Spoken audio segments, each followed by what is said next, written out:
Hey there. Hi, everybody. I'm Andy. Welcome to A Phrase at a Time. We're going to talk about something today, and I'm going to start off with something that I'm sure just about everybody that is watching this can relate to, and that is, what do you do when you have something that is really, really difficult, and you're kind of in the middle of it? Like it could be a relationship that's gone bad. It could be a financial situation that's fall apart. Could be you or someone close to you has just found out that you got a terrible disease, maybe even a terminal disease like cancer or something like that. It just a really horrible, rough situation, something that is not anything that anybody would want to face. And so the question is, when you're in the middle of a situation like that, what on earth do you do? What is it that you can do? And I think that if you're feeling like if your feeling is like mine and like most people's, your instinct, your initial thought is to want to run away from it, and that's sort of the norm. And okay, so there we go. Now I'm going to talk about something else here that I want to mention as well right off the start. As you may notice, there's a little number here, a letter and a number, D1. So that's kind of a little surprise that we've got for you guys. Just a small surprise, nothing too big. So if you hang around till the end of the video, I'm going to talk to you about that. So just kind of hang in there and enjoy what we're going to talk about. And in the meantime, just be ready for that, because I'll have that one at the end for you. Okay, so back to this. That is the natural instinct that we have. This let's get away from the problem. Sometimes we say, well, let's get distance from the problem. And actually, it does have some value sometimes. I'm not going to say that it doesn't. But the tendency to want to sort of get on your high horse and just sort of run away, if you like, or, go and hang out with someone else and complain about it, or, just in some way avoid it, maybe by putting it off. Oh, I don't have to deal with that right now. Maybe it's a money situation. You know that you're heading towards a possible financial catastrophe. Yeah, but that's later. Right now, I think we've got enough money to deal with the immediate situation, so that's fine.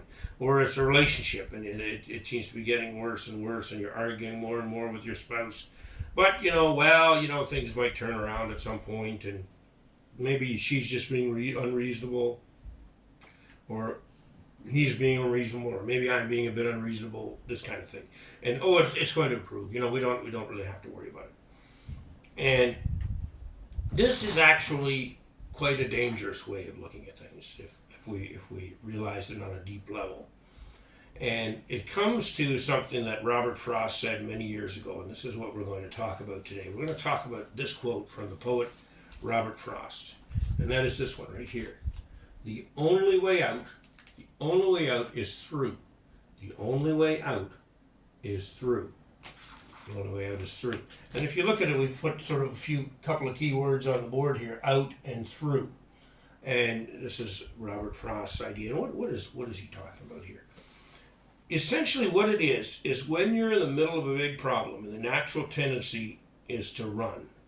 What you have to realize is that a lot of the time, the reason problems are things that are actually sent to us, and often they contain a message about something that we need to adjust, a way that we need to behave differently, we need to improve something, we need to listen to somebody more, perhaps there's something that our pastor has said that we maybe need to heed to, or if we have some kind of religious belief, maybe we need to go back to that, or perhaps there's some wisdom teachings that we're not following that we know are important from our experience and from listening and reading before, or even somebody has given us some advice that we haven't heeded that could be valuable.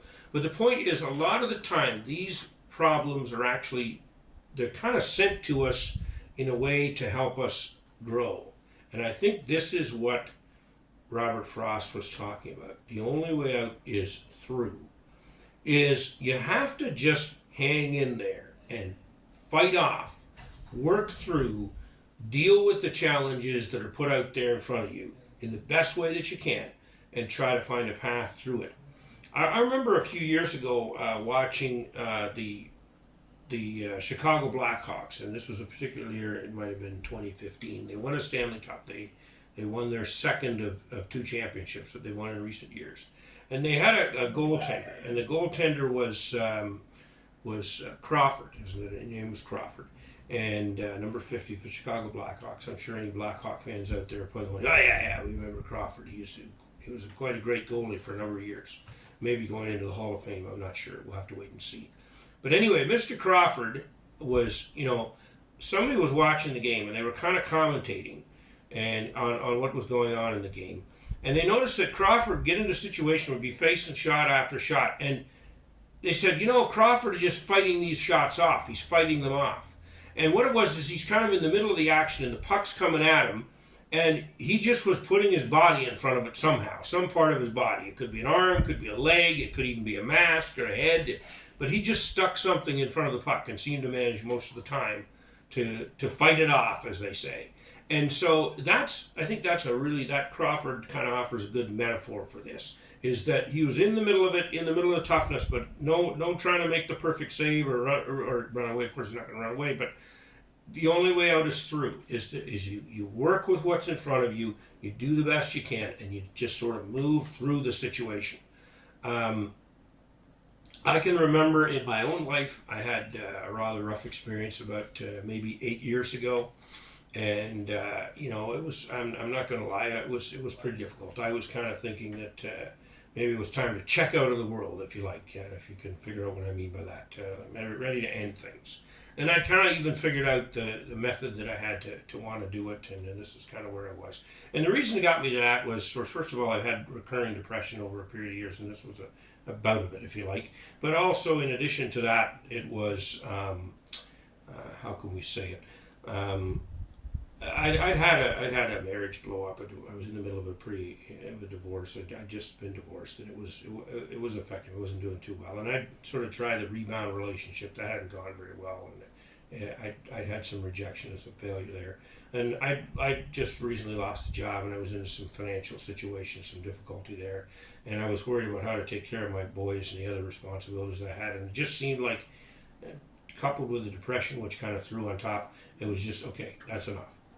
And interestingly enough, I just sent my pastor a one-word text and it said help, and he showed up, and we talked, and we held hands, and I kind of was in a bad place. I'm not going to lie, but he kind of led me on the path back to Christ, if you like, and he said something to me. He said, Andy, you got to remember, after he'd listened to me and empathized with the situation, he said, Dun Kang Nai Thai, which means walk straight.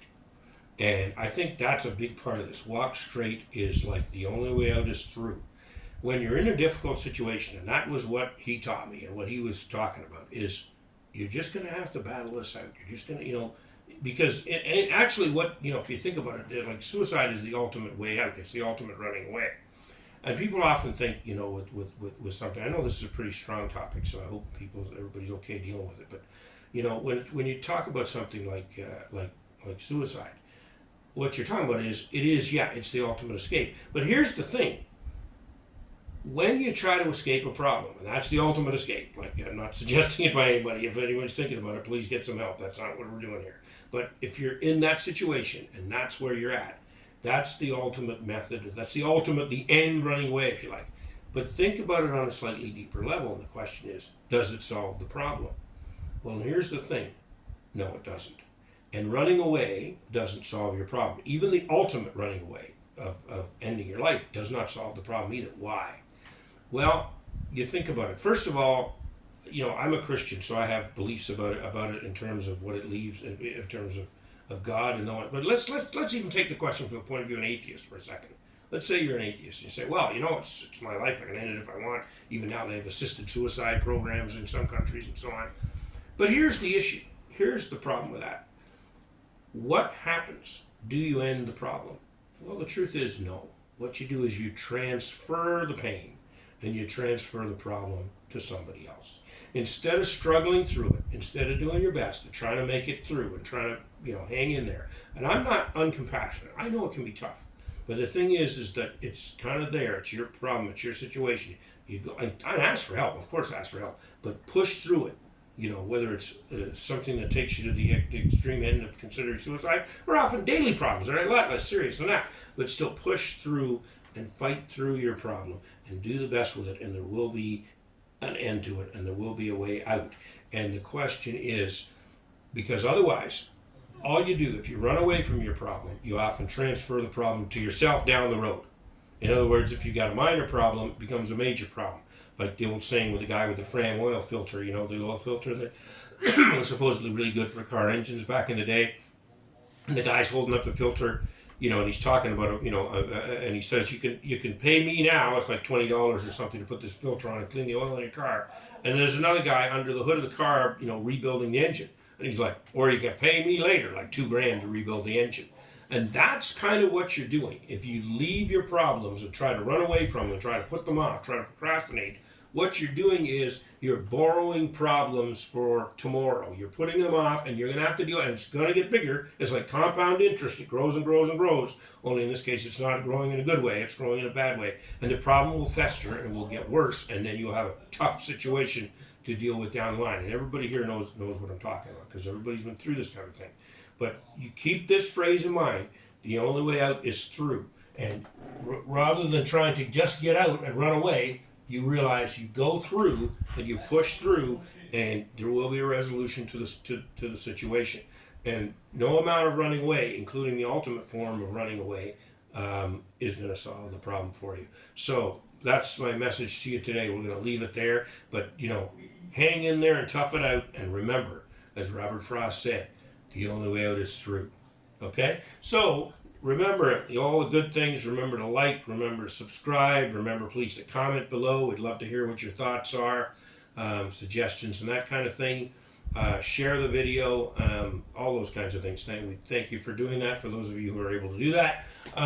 Also, I'm going to talk about the D1 now for a minute. So I said this kind of a little thing that we're going to try and do. So the D1 is, this is day one, and what I'm going to make an attempt to do is to try to post here something that's enlightening, something that's helpful for all of you for 100 days straight.